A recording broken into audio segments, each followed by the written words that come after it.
Adams. Thank you very much. So Bert Adams, and he is what I would call, he didn't say this, but I'm saying he is kind of a world-class sand castle builder. And okay. if you can even look at the back of his t-shirt here, and it says Sand Castle Lessons.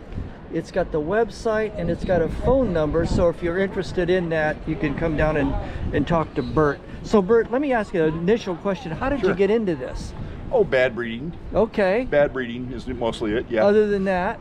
I was helping my dad on some concrete and brickwork at our old house in Carmel, California. Okay. Not Carmel by the sea, but Carmel inland a little bit. Right. And my mom yells out the window, says, hey, the sand sculpture contest is this weekend. It's this Saturday or Sunday in Carmel. And I'm looking at the tools in my hands in front of me and saying, yeah, these probably be good for that.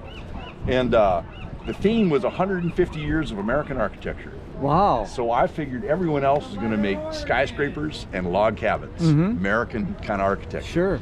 So I figured we should make parking lot the necessary accompaniment to American architecture. Good idea and creative. Well, it's kind of goofy. Yeah. Anyway, so I suggested, I said, yeah, my brother, he's the artist of the family. He said, that's a great idea. And I'm thinking 2 or 3 big ones. He says, no, let's do 150 little ones. So we worked for my dad, and my dad built race cars for a living. Okay. So we knew how to make car bodies from scratch. So we just took some styrofoam, shaved it into a basic car shape, covered that with duct tape, covered that with fiberglass, let it sit overnight, pull the styrofoam out, and you got yourself a mold. Wow. Called up a few of our friends, and we made an area about the size of, I'd say, a tennis court and a half of 150 cars. Wow. Ones that didn't come out of the mold became pickups. We did have a little wreck going on. We had a cop car, and anyway, and we made a curbstone out front that said, parking lot necessary company of American architecture. Turned out we won. I was going to say, I bet you guys won. Well, it was good fun. It was an amateur contest sort of thing. And you were how old at that point? I was 30. Okay. Maybe 29. All right. Pretty close. Young man. Yeah, I was, like I said, I was still going to college. I didn't start college till 25. Yeah. Anyway, we had a good time. Friends had a good time. And I'm sitting there drinking a beer. Do you want to take a break and ask those guys if okay. He's on it. Snoopy's on it. Oh, okay. You got another guy down there. Yeah. He does it. He does it. Okay. Anyway, so I'm sitting there drinking a beer, waiting for the results. And all these pretty girls are walking up front and standing right in front of my sculpture for like a long time. And I'm going, I don't have to walk up and down the beach no more. Those sculptures were a babe magnet. Well, I don't know about that, but it was kind of fun at the time. Younger guys like, okay, yeah, what the heck. Okay. And then I got a hold of a book. Ted Siebert had a book out which listed all the contests at the time in America that he knew about, Canada too. And I realized there were 5 of them in the Bay Area, which is where I was living at the time, that I could go to. So I started going to them and having fun and trying to convince my friends to show up early to help do shoveling and call water and stuff. And then teaching them to actually carve too. Nice. The next, you got to say, okay, well here, try this, try that. So you made a career of it. I did. I made a career out of it. That's a wonderful job, I think. Well, yeah, I worked as an electronic engineer and came up here for that too. Okay. And 96, I started Sand in the City in Portland, Oregon with the Kids in the Block. It was the organization. And it was a corporate challenge sand sculpture contest. I got lucky that early September beforehand. I won a radio contest to have dinner with Ben and Jerry. All right. It was Ben Cohen. It was Ben Cohen from Ben and Jerry's. Yeah. He was doing this corporate responsibility tour, and he talked about the biggest building, oldest building in town is a church. Sure. Because back in that time, the church was the most important thing in people's lives. Then the next oldest building, biggest building, is a government building, because that was important at the time. Right. Nowadays, it's a corporate building. Right. So he says if you want to affect change in America, you have to expect corporate change. So anyway, we had dinner, me and 5 other people, or 4 other people, whatever it was. And you wanted to know what you were doing, what you were thinking, and I started a contest in Santa Cruz already, and I did it for fundraiser for group of organization called Inner City Outings. We're part of the Sierra Club. We take hoods in the woods. Wow, how right? cool is that? Yeah, well, nice. we had a rafting program, and I was part of the rafting program. And but we ran out of water in September. So actually, there was a contest in Capitola, and I called up Odwalla Drinks, at the time a very little company out of Davenport, California. Yeah, remember that company. Yeah, and I said, hey guys, how'd you like to sponsor us? I got all these rafter people. We raise money doing this. That's what we want to do. And they said, wow, that sounds like a great idea. How much money you want? And I about fell out of my chair. Yeah. So they turned out we couldn't do that, what we were going to wanted to do in Capitola, because that was commercial. Okay. Capitola didn't allow it. Yeah. So anyway, I organized a contest in Santa Cruz, and it was matched up every nonprofit organization with a master sculptor. I went to the World Championships in Canada, recruited master sculptors. Wow. And a team, like you said, a team of a nonprofit, and the one master sculptor, and they all did it together. That year, we actually Inner City Outings won the contest. Congrats. They made about a 16-foot long, maybe 20-foot long river raft, tube raft, with Tony the Tiger paddling the boat with a spoon. In front of the boat was Snap, Crackle, and the Pop. The side of the boat with the Kellogg's logo with the Toucan Sam's beak over the thing. Hard to beat that. And yeah, anyway, they were sponsored by Kellogg's. Kellogg's handed out 4,000 Nutri-Grain bars on the beach that day. And they won. They managed to get front page of the San Francisco Chronicle's Peninsula section the next Monday when it came out. Nice. And we raised about $13,000 that first year for different nonprofits. Nothing to sneeze at. Well, not bad. Yeah. Anyway, I ended up moving up here, hooked up with the Sand of the City. Sand of the City was a corporate challenge sand sculpture contest. Okay. So I worked with the nonprofit, and we'd go in and we'd say, hey, we got a team building experience for you guys. You ready for this? And most people think, oh, that's good fun. And then of course, I always dropped off marketing bombs while I'm talking to the HR people. Sure. So they make the appointment with the marketing people, and that way they can share the cost of the thing. Yeah. Right? Yeah. And then I usually would drop good corporate citizenship bombs when I'm talking to the marketing people. And about 20-30% of the time, we get in front of the CEO then. Ooh. And what year would that have been? This has been 96 to 2015, 2018, I guess. Yeah. About 20-25 years. Unfortunately, I got sued out of existence by Junkie Yoshida of Yoshida's barbecue sauce. Yeah, I found out in America, if you have something trademarked, that doesn't mean that just means you get to defend yourself in court. Wow. And anyway, it was a good deal. We did 17 different cities around the country and Latin America. Corporate challenge things. We take company employees, teach them how to do it. They'd make really great sculptures. We have Sand 101, which is basically this kind of thing out here. Yeah. And a slide presentation explaining what things are working. We matched every team up with an architect. We netted about $3 million a year for charities. Wow, that's amazing. 20. So there is so much more to sand sculpture that I saw you last night on the beach.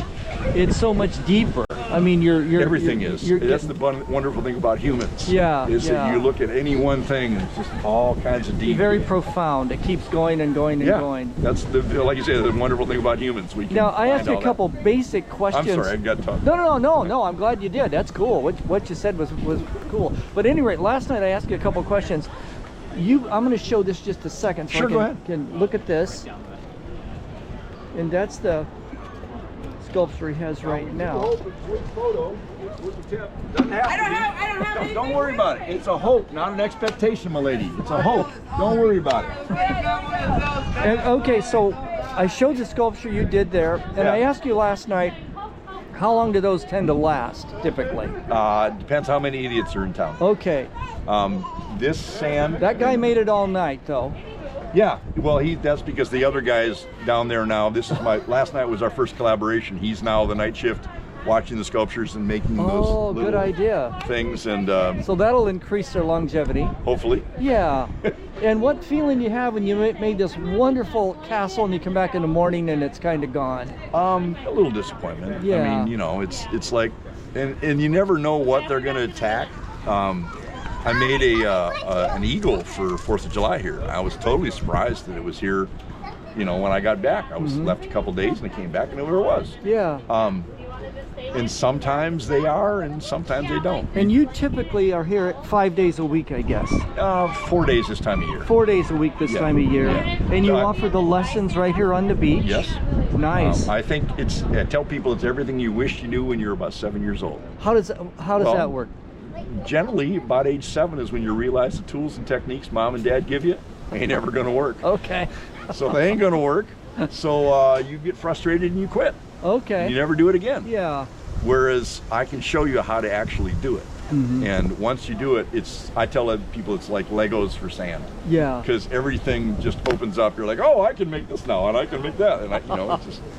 Well, you are clearly excited about this. I'm relatively passionate. Yeah, it looks like a wonderful gig to me. Oh, it's good fun, and can be somewhat lucrative sometimes. It also, I'm here for the Seaside Sand Fest. I organize that in September, and so I organize it now. And how many people would show up for that? Last year, 3,000 people paid to get in the gate. Wow. And unfortunately, the state of Oregon made us have a gate. We used to have the event, the first year we had it, it was up at First Street here, and it was right next to the prom. Yeah. And by the way, I don't know if I said this, but we're in Seaside, Oregon. Yeah. It was right next to the prom because the state of Oregon told me I had to pay $1 per person that stepped on the beach for my event. So I did it right next to the prom so that nobody needed to step on the beach, right? Only the artists needed to step on the beach, right? Yeah. And then I had to pay $1 per person for everyone that took Lesson Beach. Anybody came down and we were giving lessons for free, I had to pay $1 for each one of them. But they let me actually get cash donations. We did People's Choice voting. And so we had these tip jars out basically, only it said People's Choice on it, and we had one in front of every artist. Yeah. And we do it on, Americans have opinions. So we give them a chance to express their opinion by voting. Yeah. And it's on the Chicago system of voting, which is vote early, vote often, $1, one vote. So we total up who got the most votes, and that's the winner of the contest. Yeah. Well, unfortunately, the state and the city moved me down onto the sand, and I'm not allowed to get donations on the sand. No cash donations on the sand. Okay. Now, since then, they've decided that tips are okay, but not donations. Boy, that's one for the law books there. And then they told me that I could charge a gate. So I have to have a gate and a fence, and I can charge, but I can't have donations. Right. Bureaucracy at work. I just follow the laws. Yeah. Well, you seem enthusiastic about this. You seem happy.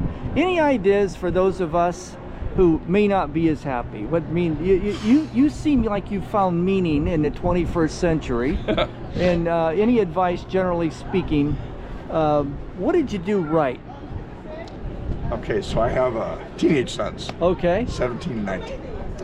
And, you try to give them advice. Yeah. And my wife is always wondering, well, what are we here for? Why are we here? Existential question. Yeah, I ask myself that a lot. Well, I used to read a lot of sci-fi. And there's an author, Robert A. Heinlein. He wrote Stranger in Strangeland is his most famous book. He had another book, I can't remember even the name of it, and there was a quote before every chapter. Okay. And the chapter, this particular quote, it said, "Do not appeal to a man's better nature. He may not have one. Appeal to his self-interest. Gives you more leverage." Yeah. Well, I like that. That makes good sense. Yes. But I took it another step farther. See, I get to be here. Yeah. I get to live here. I get to be around here. So it's in my self-interest to make this a better place. It's in my self-interest. I like the beauty here, so I pick up all the trash all the time. Nice. I figure if I'm nice to people and friendly to people, it's going to come back to me. I get to be here. Yeah. So it's in my self-interest, my leverage on me. Nice. To try and make this a better place. Yeah, what a great answer. Absolutely. Well, thank you so much, Bert, for talking to me. And if you're ever in Seaside, look up Bert. He's right here on the promenade with his beautiful work.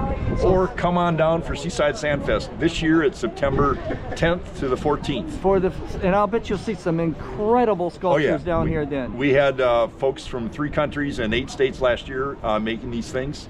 They're beautiful stuff. They get 3 days of doing it. And it's not much of a contest. We don't have a start and stop time. We don't have a lot of rules. And that actually helps the sculptors help each other. We want to foster a learning environment. There's all kinds of things that people figure out, and then they go to a contest and you're like, wow, how did that guy do that? But you never have a chance to ask him or watch him. So this is our thing. We do have a huge lesson beach area for Seaside Sand Fest. We bring 2 lesson beach instructors in, and they teach everybody from the little castles all the way up to 3rd year students until they get into the advanced amateurs. Okay, and that's September 10th to the 14th. September 10th, 14th of 2025. 2025. Okay, well maybe we'll come back for that and look around. Thank you so much for talking to me, Bert. Thanks for your time. You take care. You too.